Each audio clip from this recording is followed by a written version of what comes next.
Hey guys, it's your girl Kizzy Rock here with a second recording for you all today on this Thursday. Guys, I wanted to touch on a topic that I've been touching on for like the last month, right?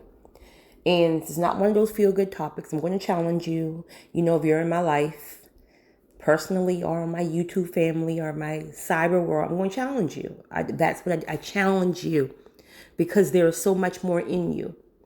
So, I have spoken to 5 different people within the last week who have confirmed that they know what their gift and their calling is, or confirmed what that they know what they should be doing next. Is that writing that book? Is that starting that business? Is that starting a nonprofit organization? Is that feeding the homeless? Is that like speaking to the youth? Like, what is it that you know you are supposed to be doing because you can assist someone with your testimony, with your story? We all in this world have a story. And I'm sure you guys have heard it. It may almost sound cliche that, whatever you go through is not for you, quote unquote. And that is so true. When you're going through it, you don't want to hear that. But the truth of the matter is, it's true. The things that we experience in life is to help us to be able to help someone else. So if you have a testimony like that, is so powerful, and that it saves your life, and that you can take that same testimony and plug it into words in a book, plug it into making a YouTube recording, plug it into whatever, just to be able to help one person. With the climate of the world today, like, it's needed. It's needed. Mind you, the entertainment, level has went down because, there's not like a lot of things that celebrities could be doing right now. Well, actually, it's a lot that they could be doing, that they could be doing. But my point is, now that God has the world attention, why not maximize your gift like right now? Get your story out there right now. And there's a lot of things come into play. I get it. Some people are extremely fearful. Again, fear of rejection, thinking nobody wants to hear your story, not knowing where to start, not having the financial means. Like, we can come up with 1,000 excuses. We really can. Okay, we don't have the money, quote unquote, but yet you're still getting your hair done, your nails done. You're still going shopping, whatever. So it's about sacrifice.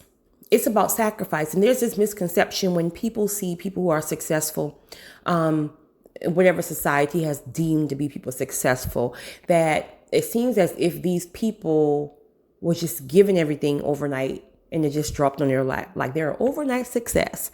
Well, that would be your 15 minutes of fame on YouTube or Instagram. I'm speaking about people who truly have, sacrificed and put in the hard work to really, make a name for themselves, and, for they can make sure that they, leave, some things behind for their children and all that good stuff.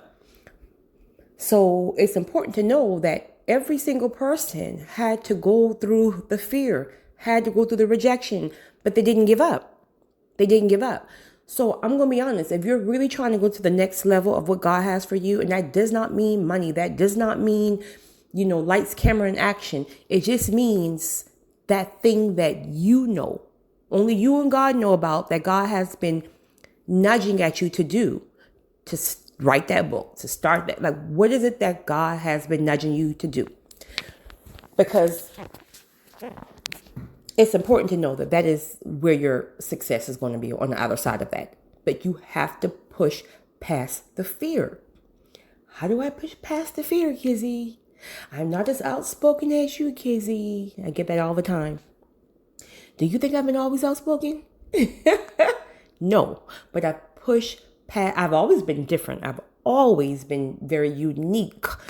But again, if I tell you some of the things that I had to do, you would not believe how fearful it was and how, afraid I was.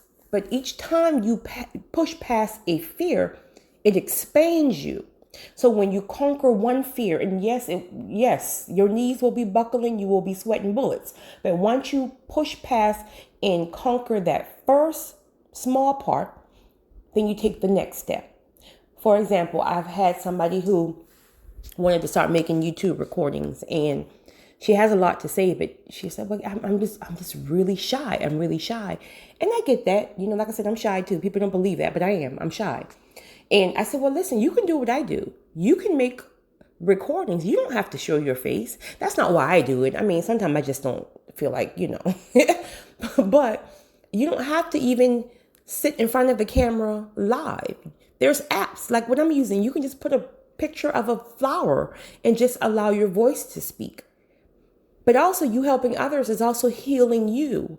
Your story is not your story alone. Somebody else is going through that. Somebody else needs that. Think about the people that God allowed into your life when you was going through a really dark time. God placed those people to give you the right words for that day, to bless you with whatever for that day. So really, you're obligated. You're obligated to return that blessing because somebody else needs it the same way you did. Okay? Well, I want to write a book. I've always wanted to write a book. Where do I start? Well, it just all depends. You can start with jotting down on a journal. Like me, if you're just somebody who just you're a writer, meaning when you put pen to paper and your words just flow. Like my words flow like when I'm speaking. So with me, if I'm honest, I can probably write a book in one day. I mean, I wouldn't do that, but my point is I can write a book in one day, where some people have writer's block. It's like, okay, I don't know what to pick. But I think personally, I believe when you're doing that, it's like you're trying to create a story. But if you're speaking from your heart, if it's your truth, it's going to flow because it's your story. Now, you may not want to be someone that tells somebody your life story. Plug characters in there, make up names. You don't have to say it's your story, but you're getting it out there to help someone. So first and foremost, start taking down notes on a journal, just things that you want to, maybe ideas. And then before you know it, create your first chapter, the first chapter name. Okay. Books nowadays don't have to be 5,000 pages long. Like you can publish your own book on Amazon. There's really no excuses anymore. Like you have people on, is it Fever or Fiverr? I don't know which one it is, but like there's really no excuses anymore. Technology has made things so easy to do. Do you want to start that business, that nonprofit?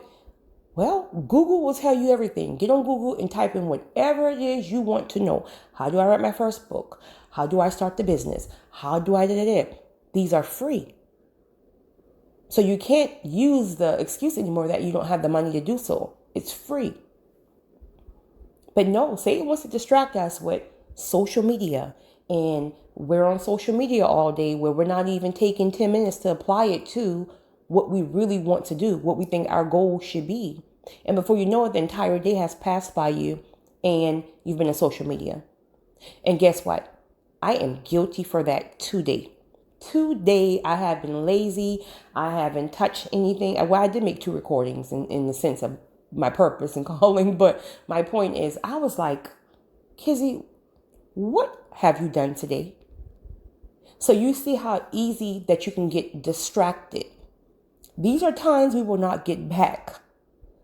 So give yourself a goal. Now, don't overwhelm yourself. That's when a lot of people will just start and then stop because you're looking at it from too broad of a perspective. Give yourself a schedule. For example, if you want to write your book, write that first. Give yourself the entire week to get your first chapter completed. So each week you should be able to complete a chapter. Each week, give yourself that deadline. Just write. Don't even worry about organizing it. Just write. Once you're finished writing your chapters, then you can go into organizing. Then you can worry about, the title of the book, all that stuff.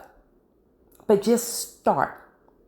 Start making your first YouTube recording on the thing that you can speak on because you've been through it. People out here are literally waiting for your testimony, waiting for you to help them. When God sees that you are obedient in doing his work, that's when doors will start to open. That's when you will meet people that will help you even further. take you up even further because they see you trying. People will help people when they see you're trying.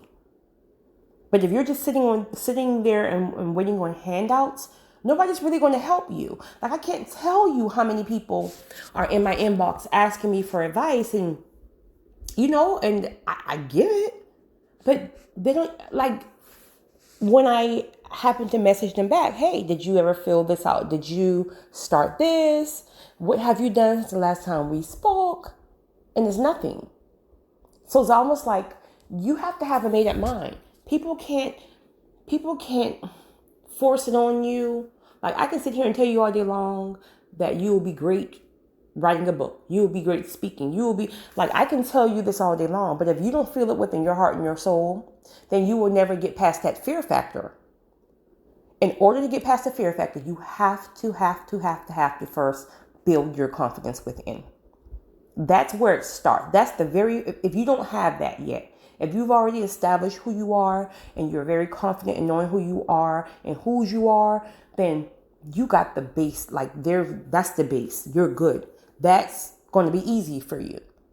But if you're still struggling with, your identity and who you are in God and what your purpose and your calling is and then you're going to be in a merry-go-round. So the first thing you do have to do is start working on your self-esteem. And again, that comes with getting much more spiritually inclined and building your relationship with God, working on, generational curses, working on childhood trauma. All these things is going to require you to go into a season of isolation first.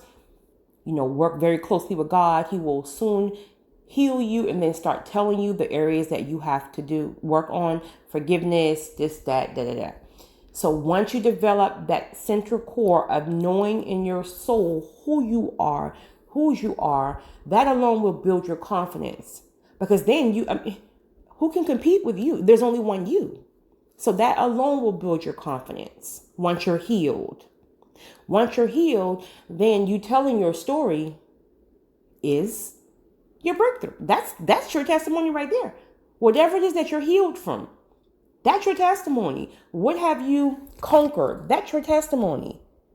What about the dark season you used to be in and you thought you could never get out of that dark season, and now you're a homeowner? Now you have a job when you don't even have a high school diploma. Like, what is your testimony? Because you're sitting on it. And that's really where your money is. Again, it's different for everybody. We all have different paths, but it's important for you to find out what it is that God has you to do. It is important for you to move past that fear factor and just take that first step. That first step. Is it hard? Yes, it's supposed to be hard. Satan don't want you to have it. You're going to be fought tooth and nail. Even when you start to do it, even when you're maybe at a 90% finish rate of doing the thing that you want to do, a storm may come. So you may have to walk away from that thing for a little minute, but you get back to it. You fall, you get back up. You fall, you get back up. You fall, you get back up. Why fall and stay there? That means Satan won. No, you got to fight. Like, if you're really trying to go to the next level, whatever that level is specifically for you, you got to start. Only you know what that thing is. We all have that thing. Mine is speaking. Mine is writing. Mine is just hurting people. Allowing God to use me as a vessel. Man, woman, child, whoever you are. Homeless, millionaire. I see through your soul. Whatever that thing is for you. If it's children. Like, for example, I was talking to this guy a couple of weeks ago, and he's in that process of he think he now know what his purpose is, but he was abused as a child, physically abused as a child, and so he have like a very, very soft spot for children, because it's almost like he doesn't have children of his own, but it's almost like he wants to. What he wants to protect children because he wasn't protected. So what do? He now go and he volunteers his time to the little boys and take them on, audience to baseball game. This is before coronavirus, of course, baseball games. And he volunteers his time, at certain organizations that, are fueled by helping children. So what is your life story? What has happened to you in your life as a child or as an adult? As an adult, did you go through a really, really bad breakup, a really bad divorce, and you never saw yourself getting past that? But you did. So how many people right now are going through a divorce who may want to blow their brains out because they can't see past this divorce, and all they need to do is hear your testimony. You can upload a video on YouTube, how I got past my divorce. And someone may be happy to scroll past that and see it. And guess what? It could be the right person at the right time that sees it, where you could bless their life, or they could see it and recognize your gift and help take you higher because they see that you're moving in your authenticity. So listen, guys, I'm going to encourage you. I'm telling you. And if you're one of these ones that's constantly in my inboxes and, listen, I love you, but I'm going to challenge you guys for the next month. So if you message me, expect a message back about your testimony. You guys have a great one. It's your girl.